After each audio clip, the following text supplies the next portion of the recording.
Everybody, and good afternoon or good morning, depending on where you're calling in from. Thank you for joining us for today's event entitled Implementing a Full Spectrum Internet of Things Environment. And this is presented in partnership with Pivot3.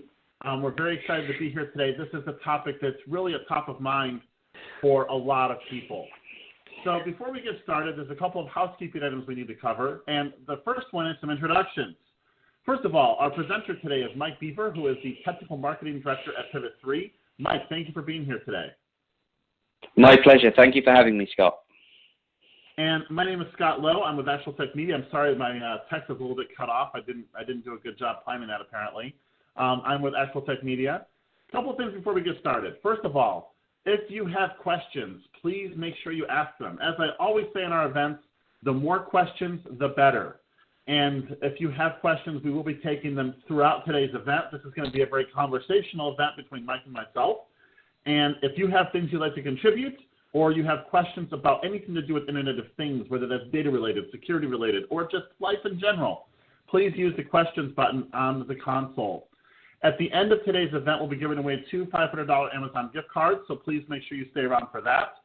And the other piece is there's some handouts today. So if you click the handout button in the panel, you will see a number of links in the PDF document provided by Pivot3 for you, as well as a link to our prize policy and our overall event schedule from Actual Tech Media. And with all of that really important stuff out of the way, we're going to get started with a discussion around the state of the Internet of Things, IoT. You know, there's a lot of hype around IoT. It's one of those things that's if you look at the Gartner spectrum, it's not, you know, the peak of inflation or whatever it is, of inflated expectations. And there's a lot of things that need to be covered. But first of all, really, what is the Internet of Things? I think this is one of the things we have to sort of get beyond. What does this mean? And it means different things to different people. You know, if you look at dictionary.com, it's the interconnections via the Internet of computing devices embedded in everyday objects, you know, enabling them to send and receive data. From Wikipedia, a similar definition. We talk about vehicles, home appliances, software, sensors, actuators, and other things. From futurists, it's going to change the world. And from IT pros, it's the next thing I just have to support.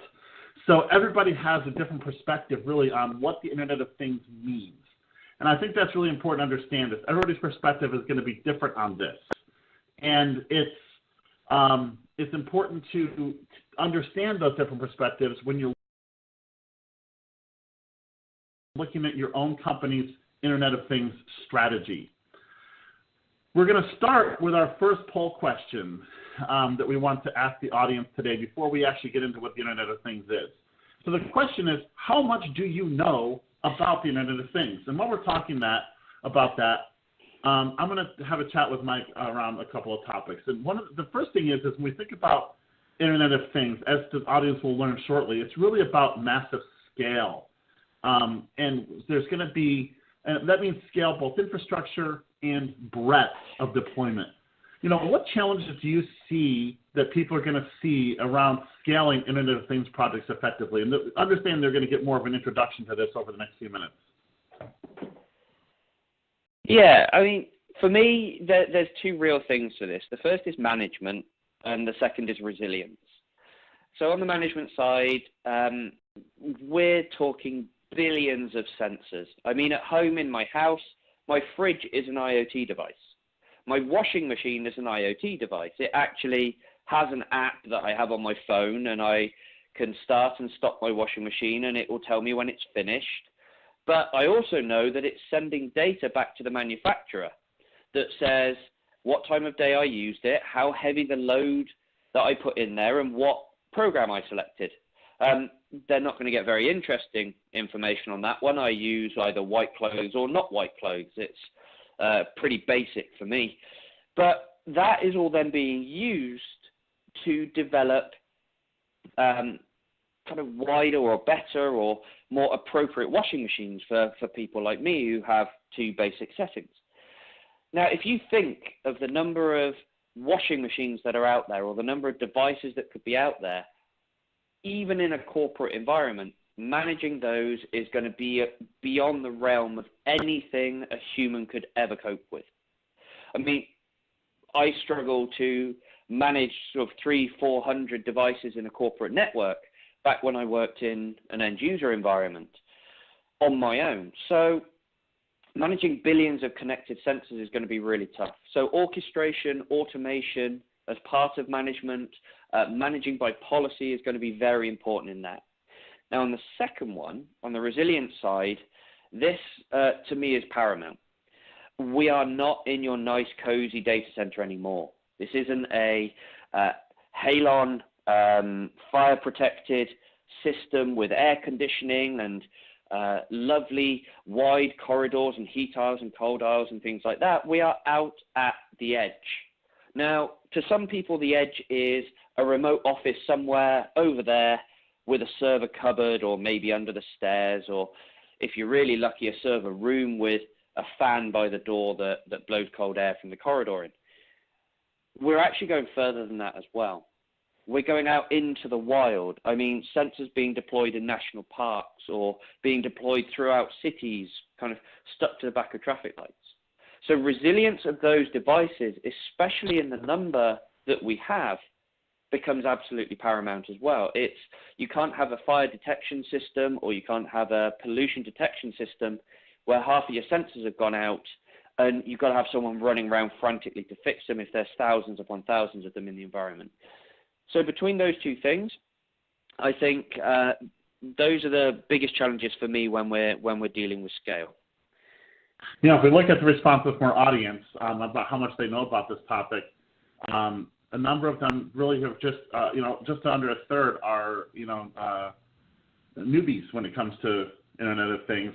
Some, as we would expect, a lot of people have moderate knowledge about this, and a few people are IoT gurus, which is, that's good.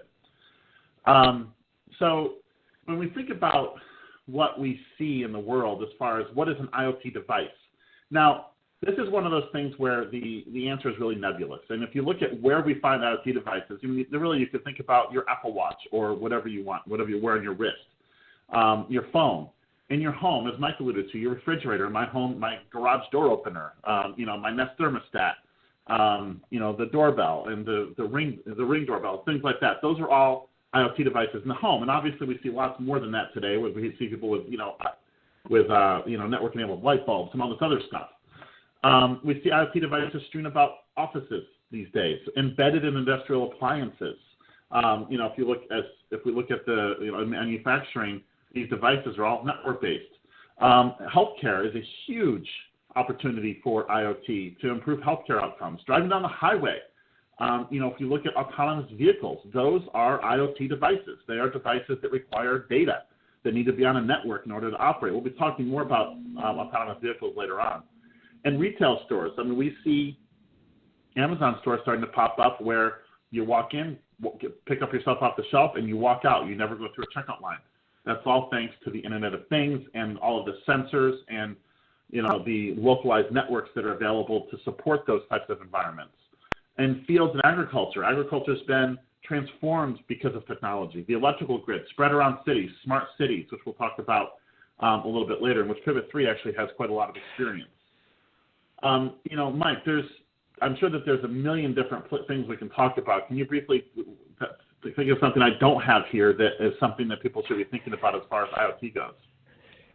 Yeah. Well, the interesting one for all those newbies as well from the poll question is you're actually probably doing IoT in your company right now.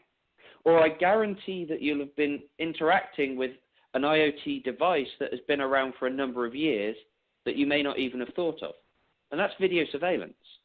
It is the classic definition of IoT. A camera is a sensor that captures data, transmits it, stores that data somewhere, whether that's just off the camera itself, whether that's in a data center. That data is being stored, and that data can be analyzed to give you insights. If you think how much information you can gather from one piece of video, then you're in a great place right there. So, literally, we are surrounded by video surveillance nowadays. We are constantly being watched.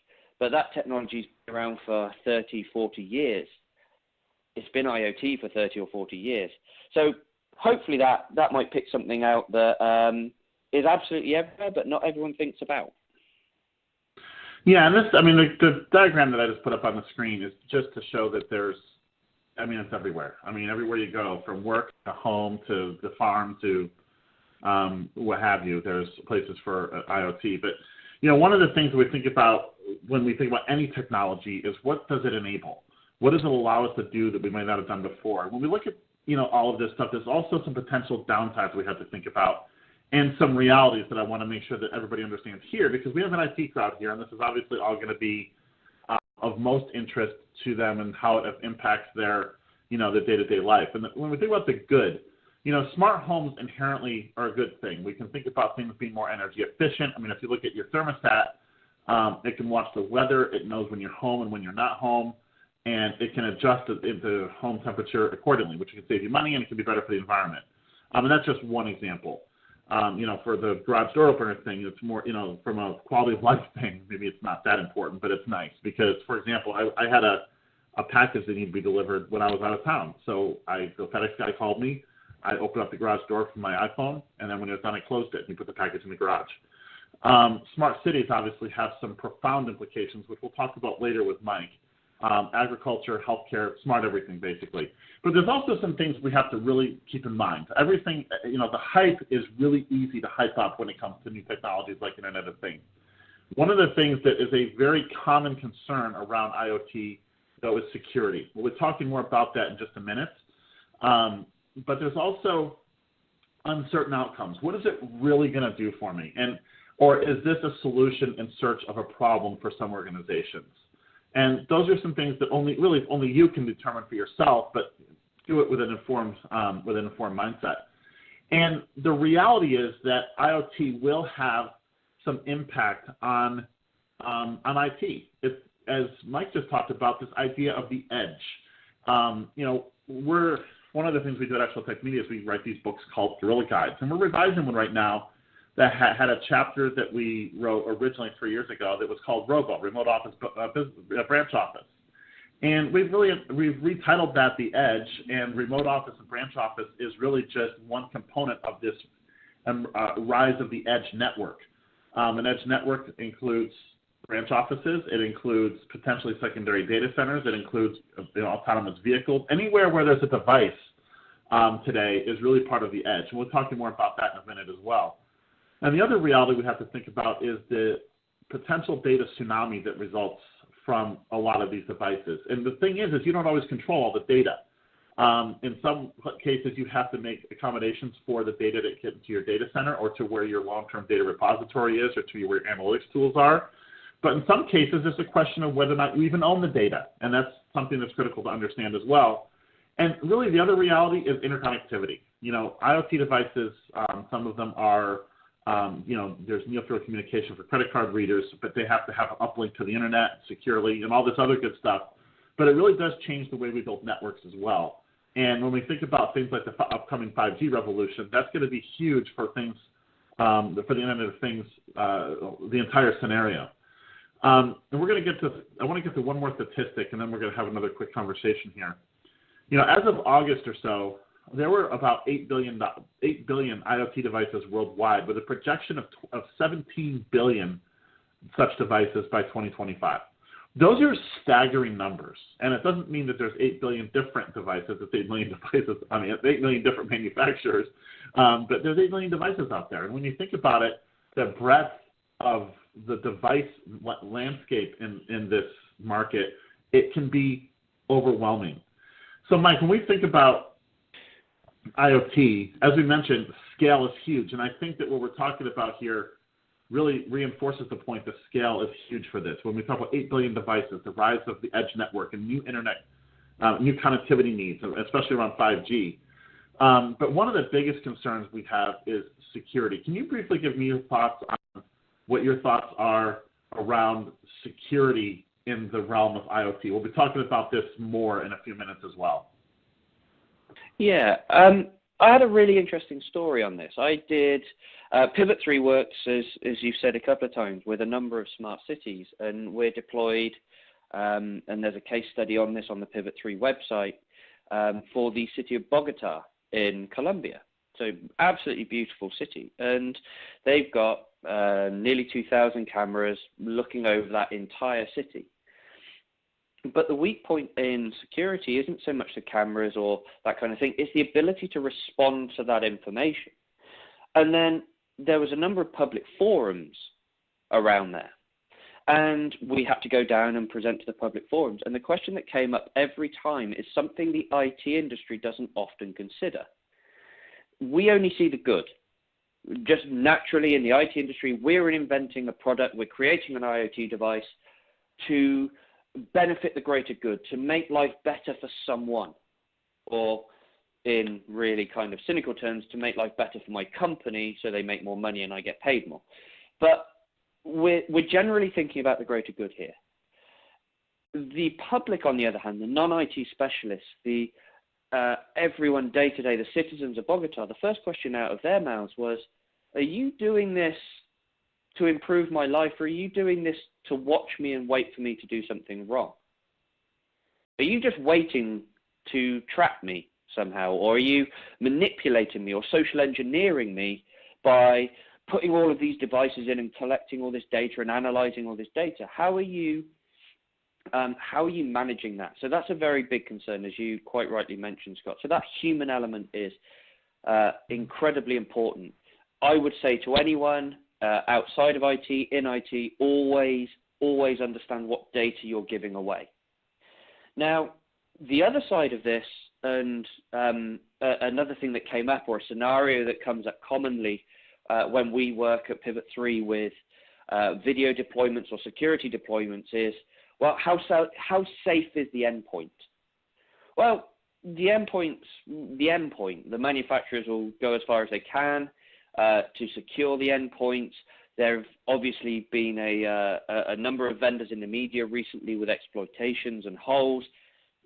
They're always going to be found. There is always a way in. There's always a back door. But in the reality of it, especially in the video and the security world, it is a lot of effort to go and hack an endpoint. Really is. A lot of effort to go and try and capture that data stream, which will generally be garbage unless you've got the right software to decode it and the right people who understand what the information is telling them. What's much cheaper is to use a human. And if you want to hack a video camera or tap a video camera and look at a street, maybe you're looking for a particular person or you're looking for a particular type of person. It's actually much easier to have someone stand on the street corner that's part of the gang or part of the organized crime ring and watch that street for you. Use the human element. But that then applies on the other side of security as well. We see a large number of breaches come from managing the infrastructure or managing the security of the data once it's hit that repository that Scott mentioned. So end-to-end security is great. Personally, for me, I would worry slightly less about the device and more about the data itself in terms of what I'm going to protect and what I'm going to look at. But really understand that human element of this. It's not just about a device and capturing data and all of those kind of things. There is real impact and an impact on people's lives as well. No, it was an interesting take on security, that we don't always know what people are going to do with the data that's collected from these. And I think that's often overlooked, especially as we focus on securing the devices, because we look at that as a security piece often. And, you know, even though maybe the device is not easily itself hacked, I see the human element also taking a sort of a front seat when it comes to the device security as well. I mean, there's stories abound of, you know, these Internet of Things devices that have default passwords that people don't change and things like that. And that's just, you know, humans making an error. But one of the challenges I see from a security perspective, from a device perspective, is there's so many of these devices that if there's a common security vulnerability on a platform that's widely distributed, like we saw a couple of years ago, if you can harness the power of enough of these devices, you can do some really bad things. And that was why we saw a couple of years ago a worldwide DNS issue, because there was a distributed denial of service attack from IoT devices against a popular DNS provider. So, you know, from a security perspective, keeping these devices secure is not just about protecting your organization, but it's also about making sure that people can't create these massive distributed networks that they can then use to target and attack that can be crippling for the worldwide internet and things like that. So there's a lot of things I think from a security perspective that have to be considered. We're talking about some of those things during this presentation. But one of the things that I want to talk about first is this idea of the edge. This edge network is a relatively new term. It's been around for a couple of years now. But as I mentioned, it's replaced some other terms that encompasses remote office, branch office now. But why is the edge so important, particularly as we look at Internet of Things and as we look at really, I think when we couple this with some artificial intelligence type needs. So as we look at the edge, we mentioned that Internet of Things devices can include things like autonomous vehicles. Well, as we start to look at a lot of services, such as the needs of autonomous vehicles, processing power closer to an application has become essential. This is not really something that's optional. You can't, for example, and this goes to latency as well. So the latency between devices and applications and data centers in the cloud is not acceptable. You can't have an autonomous vehicle that is looking at the road ahead and sees a person and then has to upload a bunch of data to Amazon for servers there to do some crunching and send the result back. I mean, by the time that's happened, the person's been hit. And you need the car to be able to operate autonomously, even if it's off network. We all know that cell service goes down and, networks go down. So there has to be these basically mobile data centers that are not in a data center or are not in the cloud, but that have incredible processing power that can't afford latency in their applications. I mean, in a lot of cases, if we're going to, YouTube and there's a little latency, it's annoying, but who cares? But if you're driving a Tesla down the road and there's latency and it results in someone being killed, that's a problem. And so the idea of processing at the edge, especially as we start combining these high CPU services with IoT, it really does change how we think about our data center. We have our traditional data centers that we've always had, but we've always got these. We've next got these emerging devices on the edge that are so important. And we'll talk more about that in just a second. There's also this need around that we see emerging more around data management. This is taking on, in fact, we have an entire EcoCast, I believe, next week on data management. Data management is a huge topic today, and it's not just about your data storage, although that's a huge component of it, but it's around what are you going to do with that data, and that's what Mike just alluded to. What are you going to do with the data? Why are you capturing it? What do you actually have? And is it secure? So data management is a huge topic that IT needs to be thinking about in the context of IoT and really everything it does moving forward. And as I mentioned, there's going to be network connectivity impact when we start thinking about IoT as well. Mike, in particular, let's talk about this data management idea. I really see IoT as the beginnings of a conversation around, fundamentally rethinking how we deal with data. What are your thoughts on overall data management needs, especially in the context of IoT? The volume. I mean, we are going to move. We are in a terabyte world right now. We have just broached largely the petabyte world.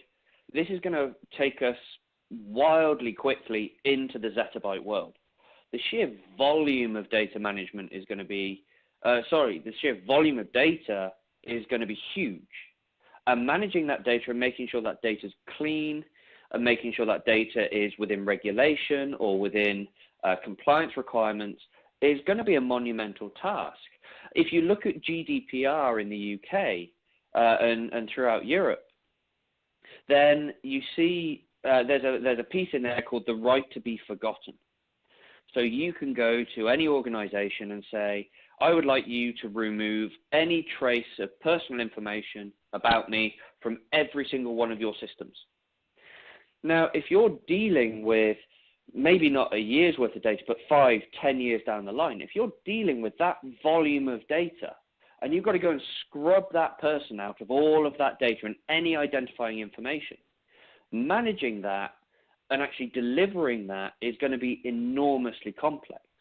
Now, personally, I feel that the global governments have missed a chance here. And Scott and I were talking about this before we came online.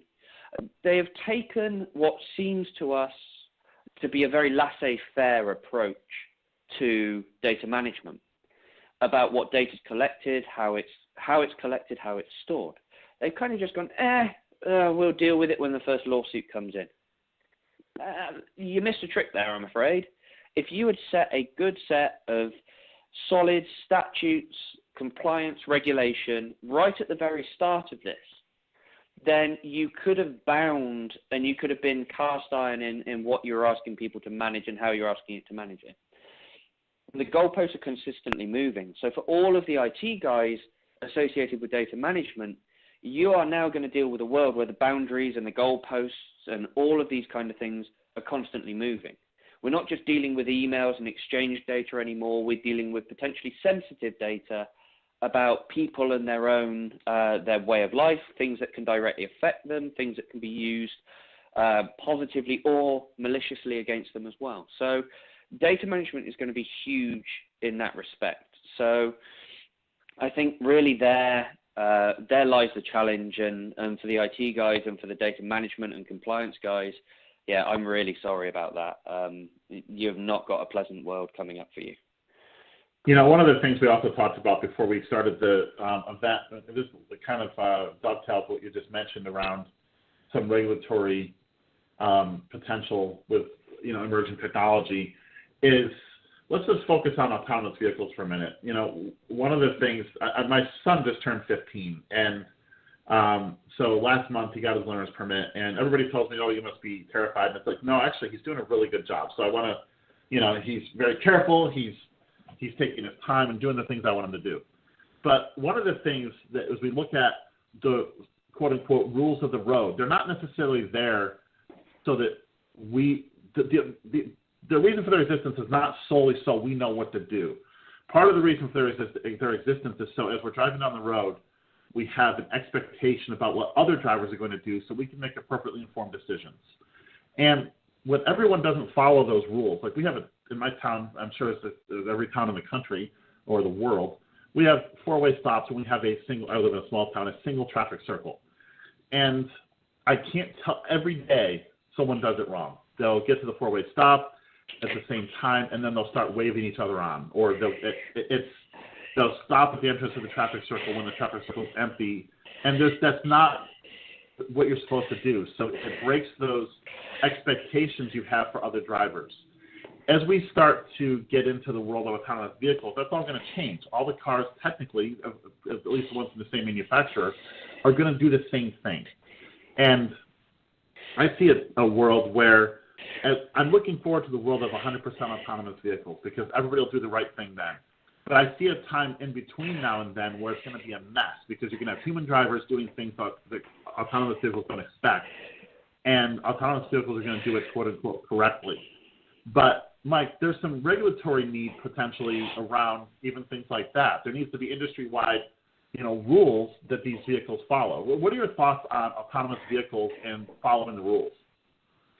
I agree with you entirely. The other thing that really gets me is that humans make a life mission, it seems, to game the system.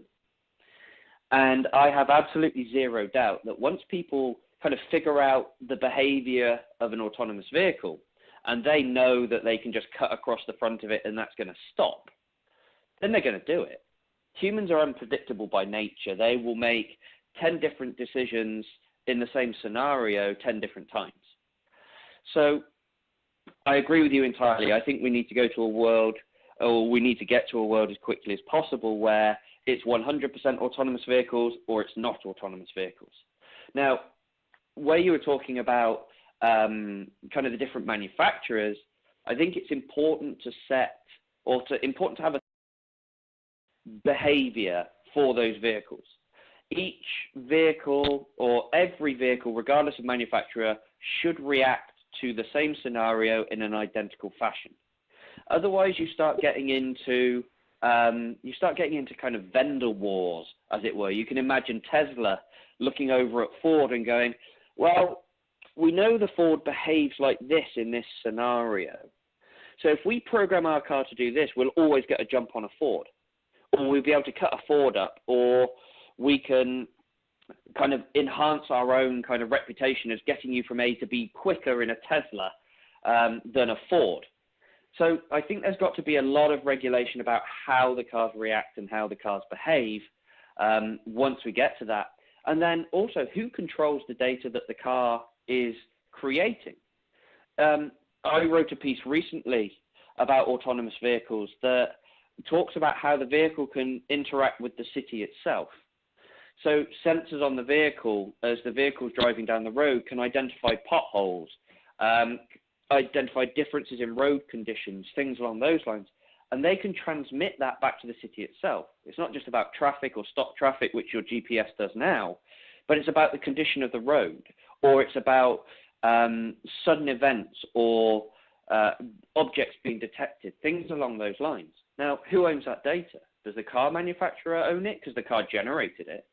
Or is there a requirement for that data to be owned by the city so that they maybe can go and fix the potholes a bit better or a bit faster in that way? So I think there's a lot of work that needs to be done about who owns data, who collates data, how it's collated, and how it's then used and interacted with.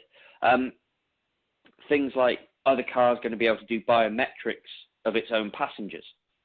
You get into the car and the car takes your heart rate and it takes your weight and all of these kind of things and your blood pressure as soon as you get in.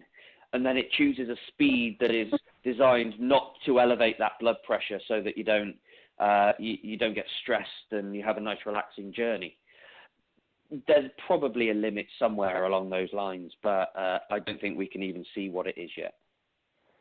A reminder to the audience, if you have any question at all about this topic or whatever, please make sure you ask it. It's just intended to be engaging and conversational, so we want to get your thoughts as well. So again, if you have questions, hopefully we can have a great discussion about that. We'll move on to our next slide. So, if we think about, again, I want to go back to the security factor for a second. There's a number of things on the device level that we have to think about. And this is really when we think about it as IT pros, what we focus on.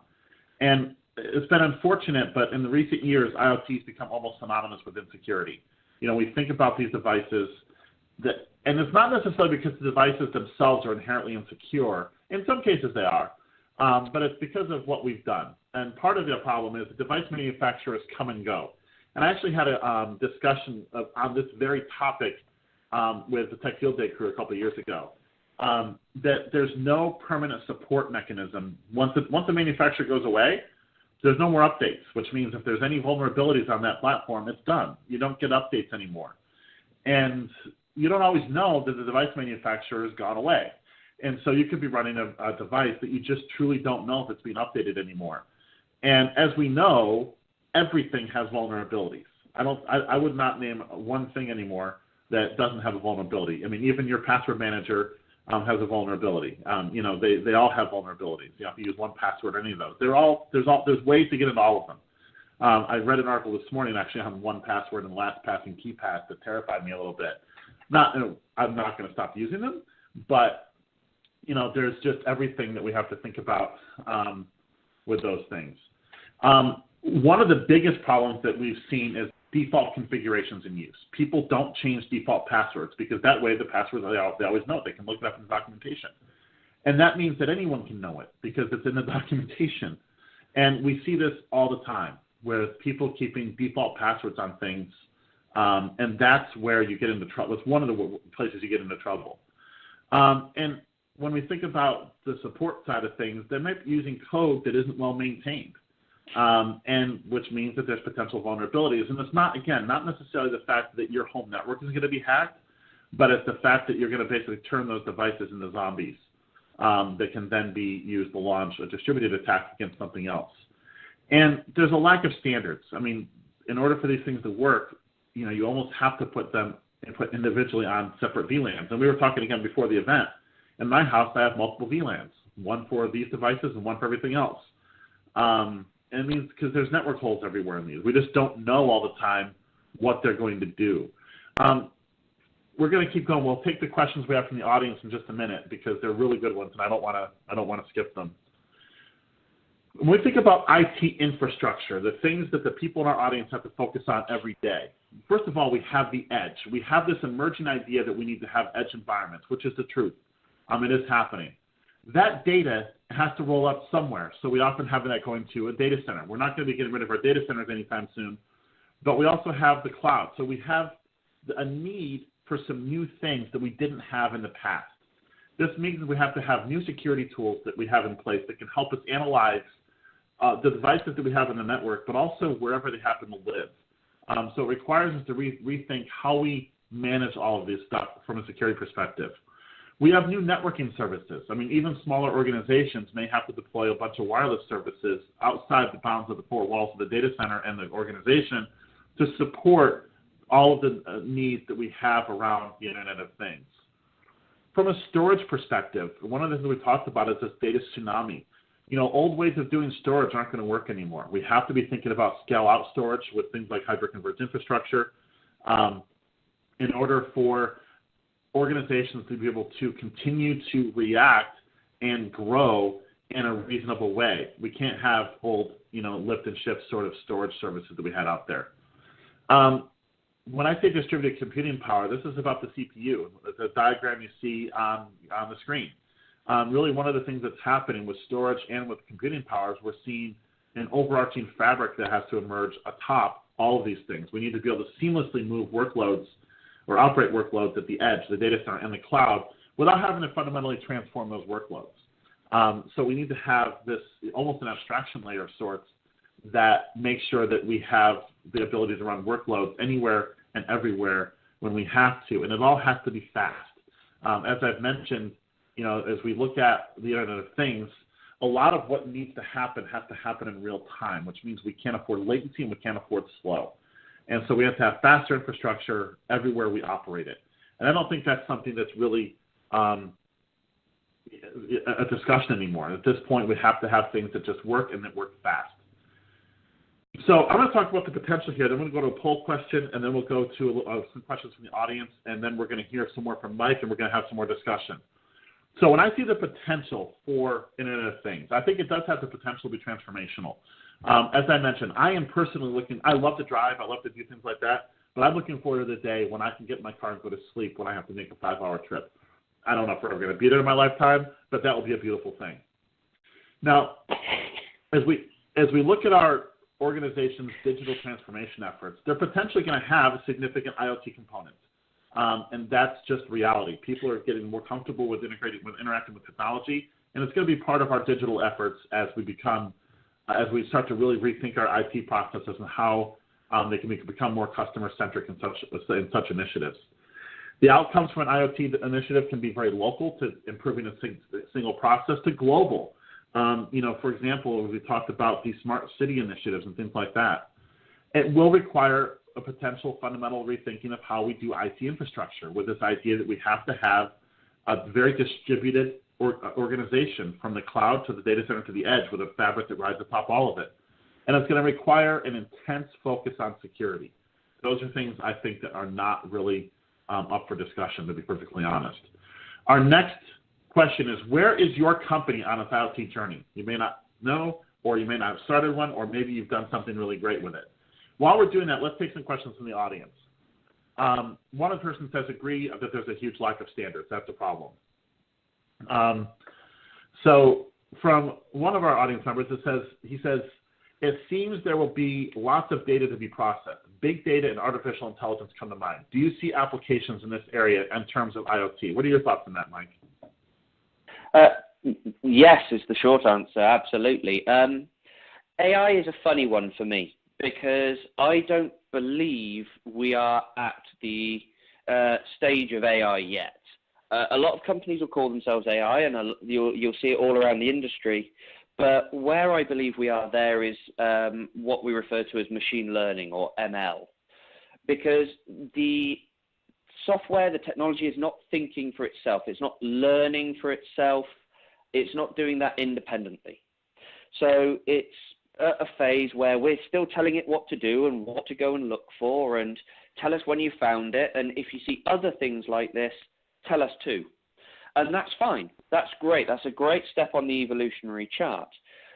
It's not going to start making insights. What I think we can move towards with this whole big data and this whole AI side of things is a real live example, in fact. We can start taking sociological feeds or meteorological feeds and applying them to data sets where we may not have thought about it before as humans. Those intuitive leaps that sometimes you read about, that somehow someone connected something way over here in left field with something way over here in right field, and it happened to be correlated and causal and all of those kind of things. An example I'd like to use of that is up in Toronto. There's a pedestrian system called PATH. It's an underground system where you can enter from multiple places and you can walk around under the financial district and the downtown area of Toronto. Now, what's interesting for me on that is that we know in general that when it's either wet or cold and wet, people are driven down into PATH. Traffic increases. Now, but is there a threshold where that happens? Is it, say, 40 degrees Celsius, Fahrenheit? Is it 32 degrees? Is it 20 degrees? Or is it a curve where it kind of gradually goes down and only the hardiest of souls are left on the surface walking around the empty streets of Toronto because it's 0 degrees Fahrenheit? Tying those bits of data together would give you then the ability to understand or give you actions that you can take from that data. But you want to do that over a long time. Now, at Pivot3, we refer to IoT in almost 3 types of analytics: micro, medium, and macro. Classic example of a micro analytics would be a fire alarm. So you're looking for an instant response to a single or a very, very limited range of stimuli, carbon particulates, temperature, something along those lines. What you don't want to do, as Scott's mentioned earlier, is send that data back to a data center or the public cloud, chew on it for a while, and then send a response back that goes, yeah, probably should sound an alarm. Let's go ahead and do that. Your building's burnt down. Really sorry. So you don't want that. In the microanalytics, you want that instant response. That generally tends to be real time, very short bursts, or very isolated single incidents. Media analytics is a little bit wider than that. Maybe a whole city block where you want to look at air quality monitors, water quality monitors. Those fire alarms are built in there, and maybe video cameras. So you're getting a broader, more vivid picture and context. And that's very important in IoT, is applying context to these things. And then you're looking at macro analytics, which is where your big data and your AI really comes in. Traffic patterns or pedestrian patterns for an entire city over the last 5 years. How did people flow around the city move? How did those new road systems or new road signs that I put in to redirect traffic, how did they work? Where did they create my bottlenecks? How did they resolve them? So those long-term analytics, I think, are where we're really going to see big data and AI play a massive value. AI, when it gets to the stage where it goes and makes those connections and proves those connections between those completely unrelated or seemingly unrelated sets of data. Sorry, very long answer for a very short yes. I think there is going to be a use. No, that's quite all right. There's actually, I want to ask one more question before we keep going. This is an important one. Are there separate considerations for HIPAA-related IoT initiatives, particularly wearables such as Apple Watch, in relaying patient vitals to an electronic records management system, or electronic medical record system? So when we think about different industries with different compliance requirements, do you see separate considerations for that sort of stuff, or do you see this the need for an overarching sort of set of regulations? Did we lose Mike? For me, yeah, no, I'm here. HIPAA is a great one because HIPAA pretty much controls everything. Believe it or not, a lot of video surveillance in hospitals and healthcare facilities is governed by HIPAA. You can obviously tell a lot of information about a person by their video. The answer is going to be yes, but it comes more down to the data that's generated and who has access to it. Now, I wear an Apple Watch myself, and I have Apple Health Informatics in there. It monitors my heart rate throughout the day, and it tracks all the peaks and the troughs and all of that kind of thing. And my health insurer has access to that because I chose to let them have access to that because it affected my premiums. Now, that's a UK-specific thing. Now, that might be true in the US as well. I can't really comment on that. But it came down to choice on my own part. So there is a very large part of HIPAA that is about patient choice and consent. And it is the consent of data. So make sure that if you're working in a HIPAA-regulated environment, if you're going to deploy IoT, I'd love to have a conversation with you because we're working with a number of hospitals right now on this exact kind of thing. Make sure that it is very, very clear to your patients in language they understand, the choices they're making, the consent they're giving, and what data is being collected. That would be my main advice around IoT. And also, this sounds really, really daft, but make sure they understand the benefits. Do not be afraid to have them understand the benefits of what this data is going to give them, but don't do it in terms that looks like legalese and all of that kind of thing, or in the tiny, tiny fonts that come in these massive acceptance contracts and people just hit agree. Make sure people understand it. So that would be my advice around the HIPAA side of things. We got results of our poll. Where is your company on your IoT strategy? Some just don't know, which is understandable. A lot have not thought about it, which is also understandable. About a third are in the planning stage, and about 15% have either begun planning or have a comprehensive strategy. I'd love to talk to some of you that have actually either in the beginning stages or have started to execute on a strategy just to sort of learn more about what you're expecting to see. And I'm actually serious about that. If anybody would be willing to just have an off-the-record chat about what you're doing and why you're doing it, go ahead and send me an email at scott@actualtechmedia.com. I would love to have a 15 or 20-minute conversation to chat about what you're doing to learn a little bit. Mike, I'm going to turn the presentation over to you for the next part of what we're doing. We're going to do more Q&A at the end of the event, so please stay tuned. Yep, great, thank you. This is a short section just talking about Pivot3. We're a hyperconverged infrastructure company. We have a foundation in video surveillance and IoT, and just a couple of things that we've learned as we've been on this journey and as we've helped our customers on this journey as well. So the first thing, and we've mentioned this a number of times, there are going to be billions of devices out there, depending on which analyst you read, and they all have different opinions because they're projecting into the future. And honestly, it depends who's given them money that month as to how many devices it could be. There are going to be billions. The same with data. We are going to be massive in data. Now, the interesting thing to point out, if we look at the volume of data created, 60+% of that is going to be created by video. And as I said before, and as I said earlier, video is a classic example of IoT. And it's one of the pieces of advice that I give to all of our Pivot3 customers and prospects. There are really three very simple pieces. The first one is start with what you know. You've got video, you've had video, you've invested in the infrastructure, and video is a remarkably rich source of information. It can be used not only for security, but to drive business value as well. So don't be afraid to start there. What that does is it lowers your barrier to entry.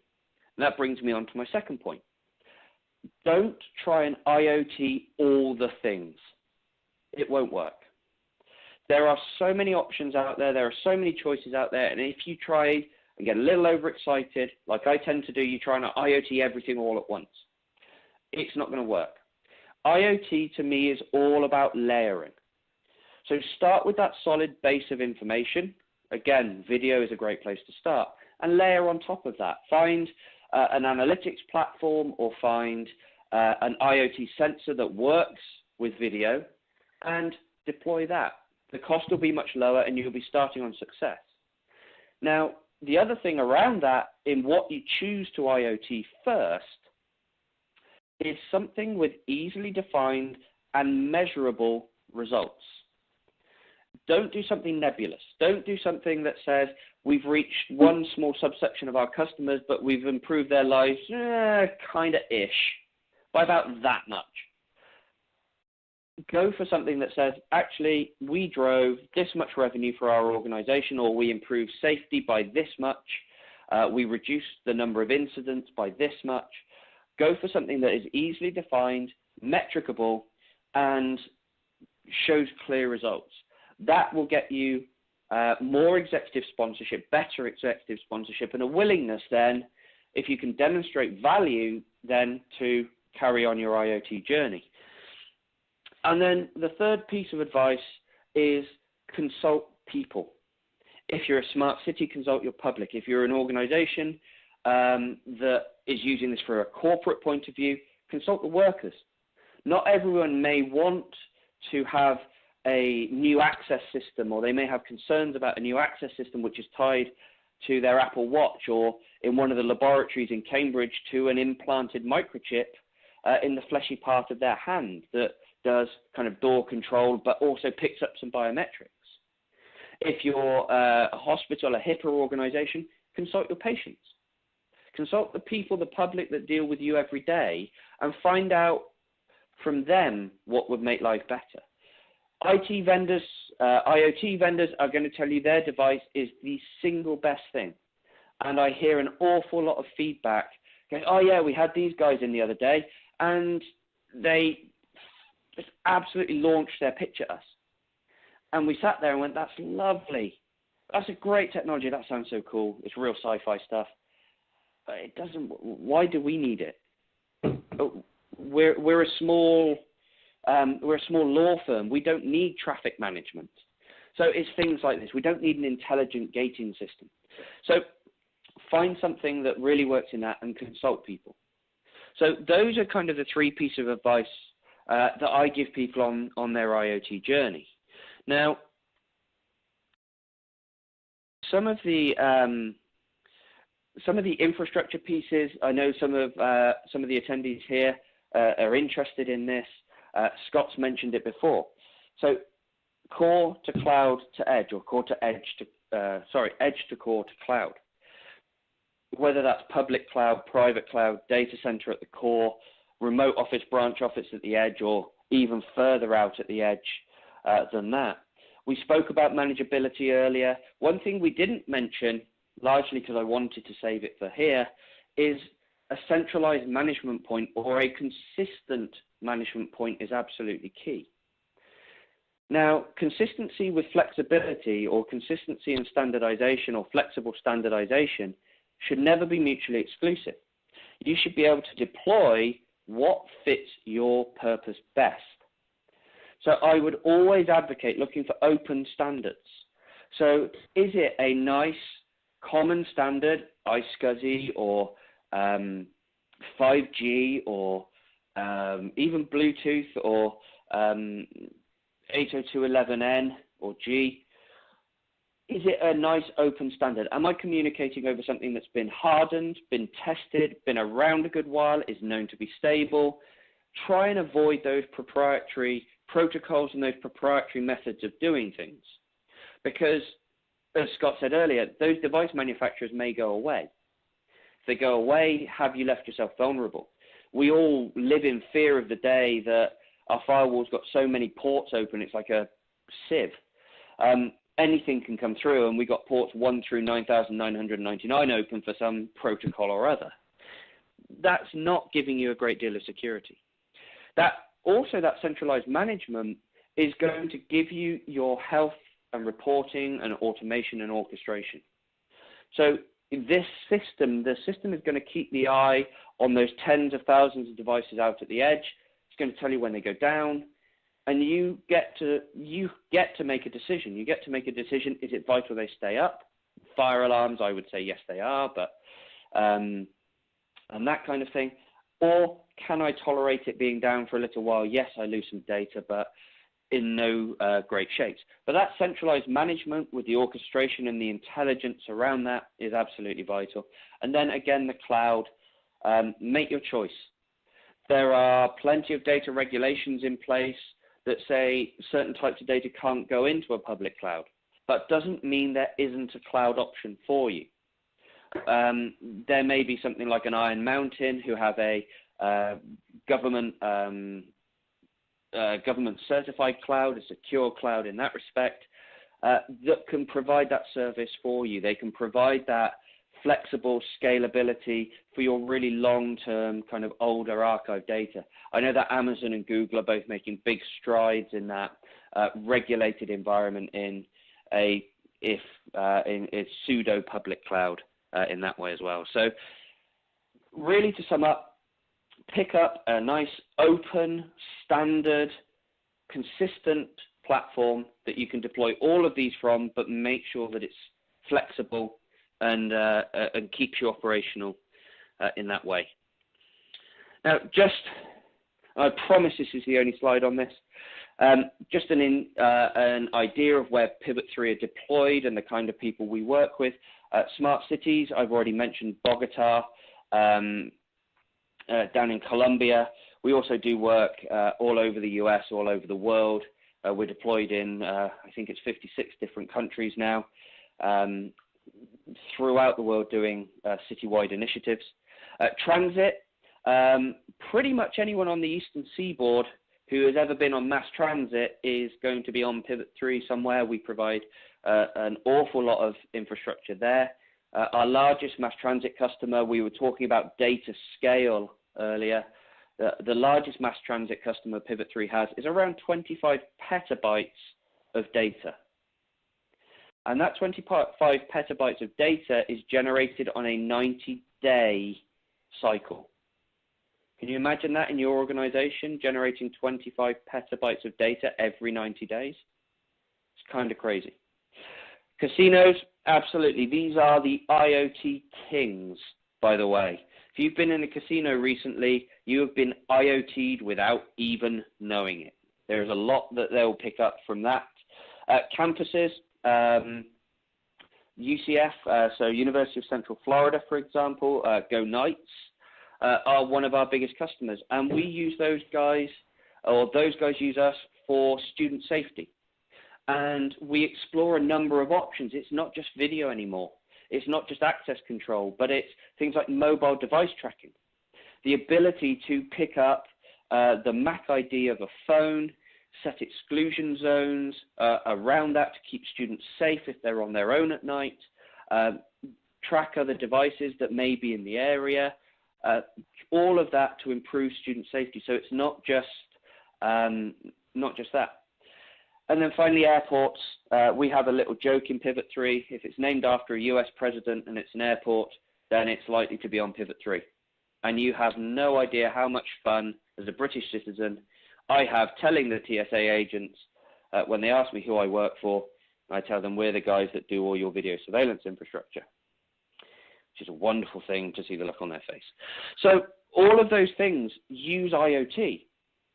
A lot of them will use the same sensors and generate the same type of data, but analyze it and use it in a completely different way. A shopping mall, for example, may use that mobile device tracking data, pick up the MAC ID of your phone and send a push notification with a coupon for $1 off your next coffee. Whereas an airport might use that mobile device tracking to set an exclusion zone around certain sensitive areas. And should a mobile device breach that area, then all hell breaks loose, alarms go off, and guards appear. So IoT needs to be flexible. So find technologies that are flexible, work with those, and run that way. So thank you very much for that. The last poll question is on the screen. And Scott, I'll hand back to you to take us through the results. Sure. We're going to leave the poll question up. We're just about out of time. We're going to chat for just a minute more while we have the last poll question up. One of the comments someone made actually in the Q&A is really interesting. And there was a video recently about traffic in New York City, which, having driven in the city a number of times, I truly, truly despise it. But it was about how autonomous vehicles will also, potentially eliminate the need for traffic lights, because they don't just communicate internally to determine whether or not they're going to run over somebody, but they communicate with one another. So you can adjust the traffic flow so that a vehicle never has to stop, so that they can weave in and out of each other. And I think that's really important. One of the, Morgan from our audience basically says that they need to communicate with each other to coordinate traffic. And that's something that's being worked on. There are these localized networks that are going to be powerful, and they're going to enable, and that actually has more outcomes than just a better traffic flow. It also is better for the environment, because one of the worst things for the environment is the stop and start we have with our cars, because that's when we have to apply more gas. Now, obviously, electric vehicles reduce a lot of that, but if we're talking about gasoline vehicles, that can really be an environmental benefit as well. We also have a comment about a question about, and we can answer this briefly, but there's going to be lots of data to be processed. Big data and AI come to mind. We actually already asked that one, sorry. Sorry, Scott, just a quick one on the cars. Yeah. Just a quick one on the cars. The other thing that you'll realize is that autonomous vehicles will follow the speed limits. And it may be the case that we get to a point where the autonomous vehicles themselves, we can increase those speed limits dramatically, because the vehicle is going to respond faster in a more consistent way than any human would. So now journey times become incredibly consistent. And cars, as you see in the sci-fi movies, will just slot in seamlessly. So I think if you apply that level of consistency and known behavior, traffic jams should be a thing of the past. The roads will look completely stacked, but the autonomous cars will actually give you the ability to keep that traffic moving at a great speed or a great rate much more effectively and efficiently. So I think we may do that. Now, the other concept that I read about recently, and I'd be interested on your opinion on, is that car ownership may disappear entirely. And that a fleet of autonomous vehicles will just permanently be driving, and you'll call one like an Uber. It'll arrive at your house. It will slot seamlessly into traffic. And this giant fleet of autonomous cars will just continually circulate around the world or around the US based on where people want to go. So I was in an Uber. Do you think that we could see that? I do. I was actually in an Uber last year, and in the Bay Area, and the guy said he was really looking forward to driverless vehicles. And I was like, well, that's interesting coming from an Uber driver. And he said, well, the beauty is, he goes, I'll go get a different job, and my car will just drive around and do my Uber for me while I'm at work. So basically, he would go to work and make money for what he needed to do, while all day long he was monetizing his vehicle. So that's great. I do believe that I think it's going to be really a fundamental shift as we get more automation in a good way, a fundamental shift, because nobody really wants to buy a bunch of cars, but we have to, right? It would be nice if we could just have fleets of vehicles driving us around. So, but we are unfortunately out of time. I'm going to share our results, and I'm going to give away a couple of gift cards. The vast majority say it might be okay, but they're still investigating. So as far as if their infrastructure is ready for IoT. And we have a few that said, no way, we need help, and a very few that said they're not going to do IoT anyway.